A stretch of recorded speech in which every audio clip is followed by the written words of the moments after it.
Hey guys, John from the John Muir Show here, and a longtime NBC News military analyst is leaving the leftist network.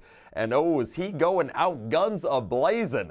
That's right, William Arkin worked there for a very long time, and now he is leaving, and on his way out the door wrote a rather scathing letter about the current state of journalism in the United States.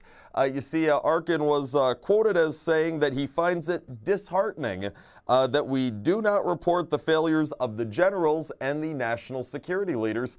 And quite frankly, the man makes a damn good point, because just think, how many times throughout the Trump presidency, nearly 2 years now, has there been a disagreement on some policy issue between President Trump and somebody who's a retired general, or somebody who's one of the prominent folks at the highest levels of our intelligence agencies?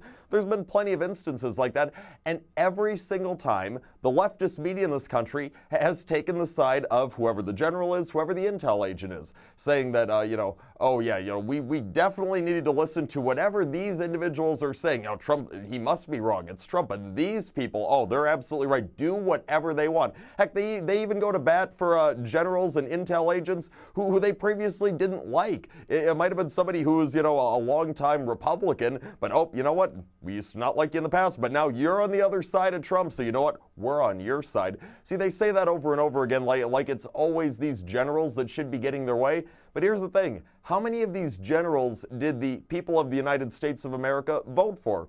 How many of them were elected by us? Let's see, carry the one. 0. None of them were. They're bureaucrats. On the other hand, we've got President Trump, who is the duly elected president. The people selected him to be the commander-in-chief. So when it comes to who should be making the final decisions, I'm going to go with the individual who the people put in power, and not the individuals who are just named there, that we had no say in them getting into their positions, and they're individuals who are totally unaccountable to us, the voters. If we don't like the decisions they make, if they turn out to be terrible decisions, you know what we can't do? We can't do a damn thing about it. We can't vote to remove them from office. So yes, the person who is accountable to the voters is always the person who should be having the power to make the decisions, especially when it's just power that is vested to us by the American electorate. It seems common sense, but so many on the left seem to have conveniently forgotten that within the past 23 plus months.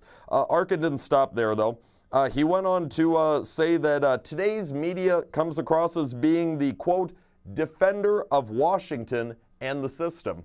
And you know what, Mr. Arkin, he is spot on once again.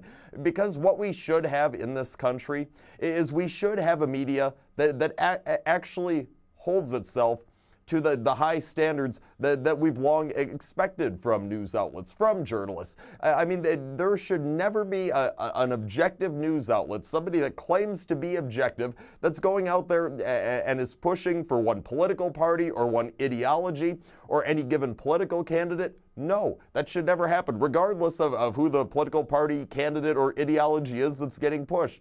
That is not what you're supposed to get. If you're going to be a news outlet, if you are going to describe yourself as being, a straight-up news outlet, then you should report the facts without favor, give the people all those facts, and allow them to make up their own opinion. But you know what, in the past couple of years, because Trump derangement syndrome has hit so many of these news outlets so damn hard, all of a sudden it's no. We're going to abandon all of our principles. This guy that they hate so much, Donald Trump, he's gotten them to abandon all of their journalistic principles, all of their integrity as a news outlet. It has completely evaporated. And now it's just, no, we're not going to give you all the facts. Instead, we're going to shove our viewpoint down your throat. And if you don't go along with it, if you dare ask any questions, then we're going to demonize you. We're going to call you a bigot, a racist, a sexist, and the list of all those disgusting false smears that they use on good people. See, that is what so much of the news media in the United States has sadly turned into in recent years. I mean, it is tough to find a news outlet that still has any damn integrity, because there's fewer left by the day. So you know what, I am so glad that somebody else is standing up and saying something. Heck, I'm so glad that somebody who worked for one of the worst of those outlets, NBC News, for years now, is standing up and saying, you know what, no, I can't do this. I respect myself too much. I am not associating myself with all of this crap that NBC and MSNBC put out on a regular basis. And I hope more people follow Mr. Arkin's lead, and more people come forward and say, you know what, no, I need to say something. This outlet, I'm not working for them anymore because they are fake news.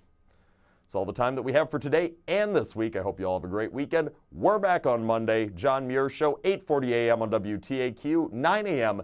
WSAU and WHBL. Till then, I'm out.